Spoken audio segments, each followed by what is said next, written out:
Before you close your eyes tonight, answer this, honestly. Did you become the man you said you would be today? Or did you settle again?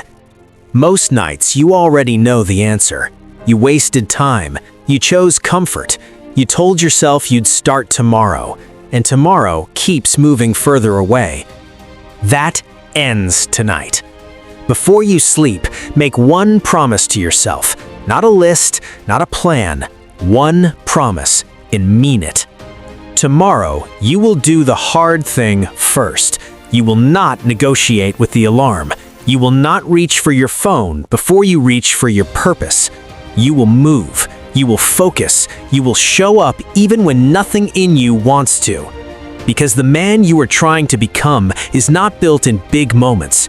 He is built in the 59 seconds before bed when you decide, silently, alone, with no one watching, that tomorrow will be different.